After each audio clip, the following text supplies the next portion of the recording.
It's a mini review. Checkers was a 1980 release by Activision for the Atari 2600. A port of the classic board game, Checkers is a no-frills video game version. Play against a friend or an AI opponent by hopping over their pieces diagonally to eliminate them.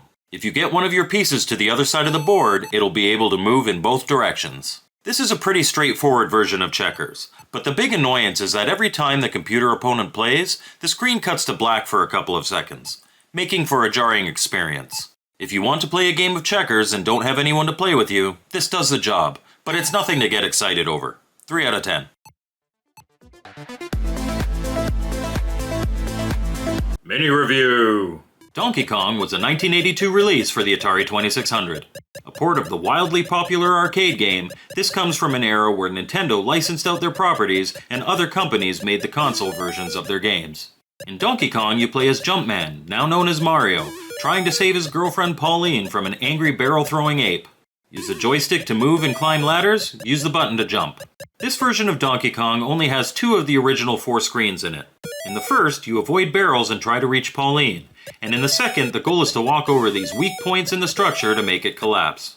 In both stages, you can get the hammer, which makes you able to destroy barrels and enemies, but you can't jump or climb ladders when you have it. There's a lot missing in this version of Donkey Kong, but for the 2600, it's actually quite faithful in what it does do, and it plays well. 6 out of 10.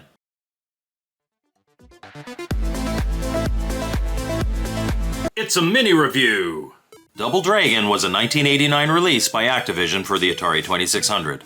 Yes, you heard that right. New games for the 2600 were still coming out in '89, and this is 3 years prior to the last game released for the system. A port of the popular arcade game, Double Dragon is a beat-em-up that has you brawling with street thugs that frankly is a miracle it made it to the Atari at all. The controls are limited and difficult to master. The enemies are tough as nails, even on the first screen, but one can't help but marvel at the achievement that this game is. The graphics are phenomenal, and the music that they were able to include is impressive. Despite the difficulty, it's a very playable version of the game. They even managed to include 2-player settings in both cooperative and versus modes. All that said, it's simply not fun in my opinion. They pushed the limits of the hardware as far as they could be pushed, and I respect that greatly, but it's only a 4 out of 10 for me.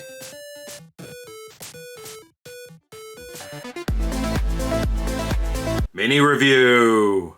Fathom was a 1983 release by Imagic for the Atari 2600. In Fathom, you alternate between 2 characters, a dolphin and a seagull, trying to release an imprisoned mermaid from her cell at the bottom of the sea. You do this by exploring different screens and clearing the friendly elements by touching them while avoiding enemies. When you successfully clear them all, sometimes a star will appear. Touch it to retrieve a piece of Neptune's trident. When in the water, touching enough seahorses will also provide you with a bird symbol. When you have this, the next time you surface, you'll be able to become the seagull. In both sea and air, the button assists you in movement, allowing you to swim or flap your wings. Explore and collect all the pieces of trident, and you'll be able to swim down and release the mermaid, only to start again in a larger and more difficult environment.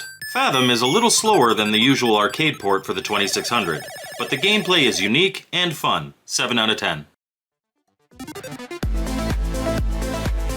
It's a mini review. Fishing Derby was a 1980 release by Activision for the Atari 2600. In Fishing Derby, you play as a fisherman on a dock competing to be the first to capture 99 pounds of fish. Move your fishing rod with a joystick and press a button to reel the fish in faster.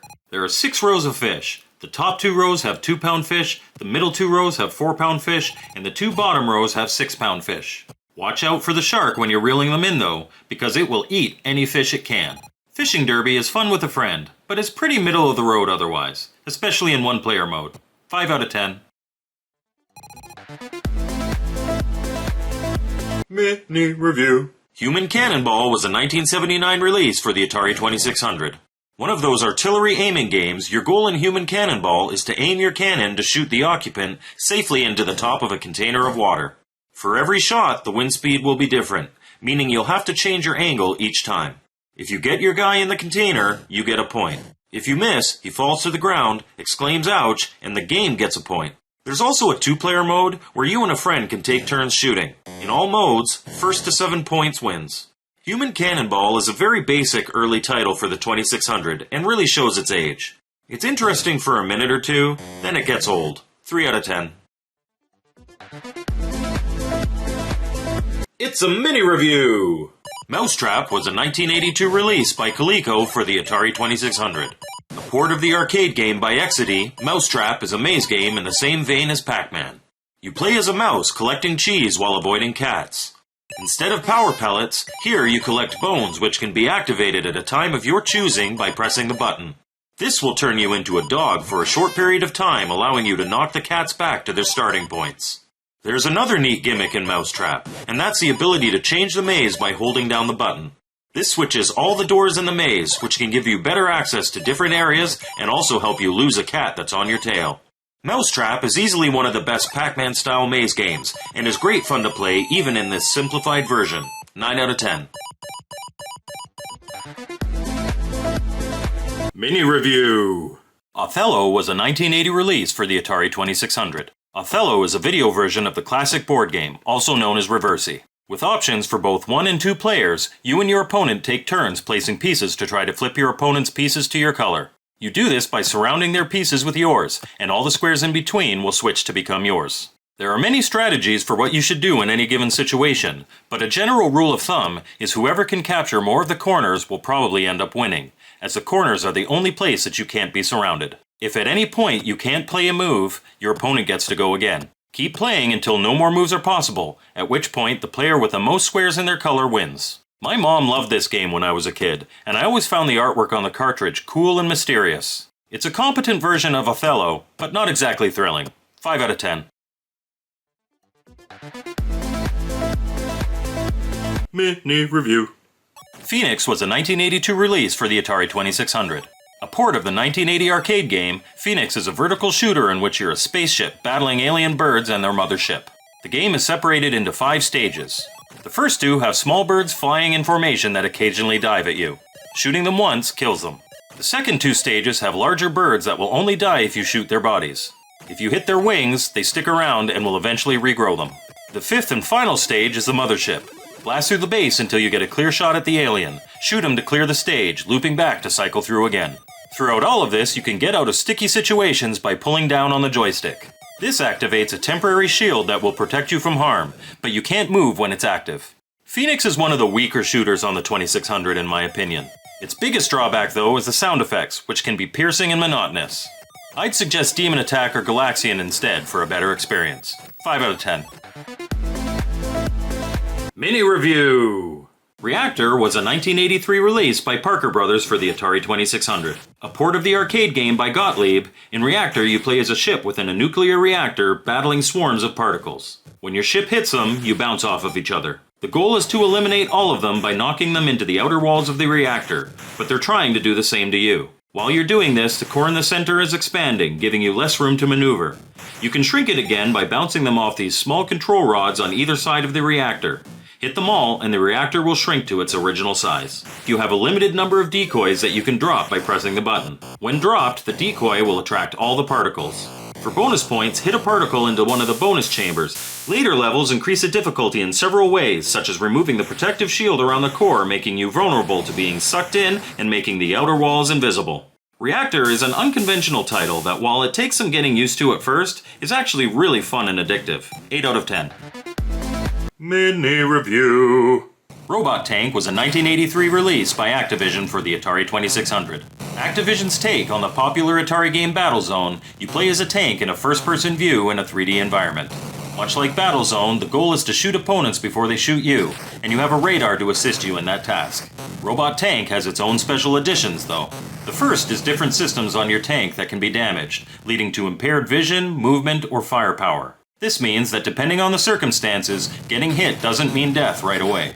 The second is a variety of weather conditions and playing in either day or night. The weather can be clear, rain, snow, or fog. And all of them have effects on your tank, the most prominent being the lack of vision in fog that means you have to rely on your radar. Robot Tank is in many ways a sequel to Battlezone, and it's just as fun, if not more so. 7 out of 10. Mini Review. Slot Machine was a 1979 release for the Atari 2600. When Grandma is too drunk to drive to the casino, you can bring the slots experience to her at home with this game. With jackpot and payoff modes, 1 or 2 players place bets and then pull back on the joystick to get the slots going. If you win, coins get added to your bank. If you lose, they're gone. You start with 25 coins and can bet up to 5 of them per game. Play until either you or your opponent run out of coins. The player with coins left wins. This was a game by David Crane of Pitfall fame, and I guess he had to start somewhere. It takes real talent to make a game that I rank lower than basic math. But here we are, 2 out of 10. Mini Review! Spider Fighter was a 1982 release by Activision for the Atari 2600. In Spider Fighter, you play as a blaster protecting your fruit from an onslaught of frantic bugs trying to steal them. The controls are simple. Move left and right with the joystick and press the button to shoot. In each level will be a number of master nests that are able to grab a piece of fruit and run off with it. It's easy to notice when they're lining up for a run, and you can shoot them after they've grabbed one. If you do, they drop the fruit where they were killed. The speed and energy of this game is intense, with fast-moving bugs moving unpredictably all over the screen. Despite that, it's pretty easy to protect your fruit. Keep playing until all of your blasters are destroyed or all the fruit is stolen. There's a rivalry between Mega Mania fans and Spider Fighter fans as to which game is better. While I like both, Spider Fighter gets my vote. 7 out of 10.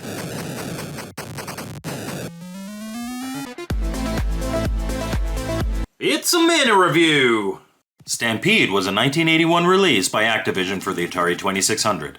In Stampede, you play as a cowboy rounding up cattle while scrolling left to right. Your task is to make sure the cattle don't make it off the left-hand side of the screen. To do this, you can lasso them, or if they're about to get past you, you can collide with them and they'll run forward, giving you a chance to grab them again. That is, of course, except for the Black Angus calf, who can only be removed with a lasso. If you hit him, you'll be disabled for a short period, same as when you hit one of the skulls. When 3 of the cattle pass you by, it's game over, but you can extend this by a calf for every 1,000 points scored. Stampede is simple fun that, while it may get old after a bit, definitely has its charm. 6 out of 10.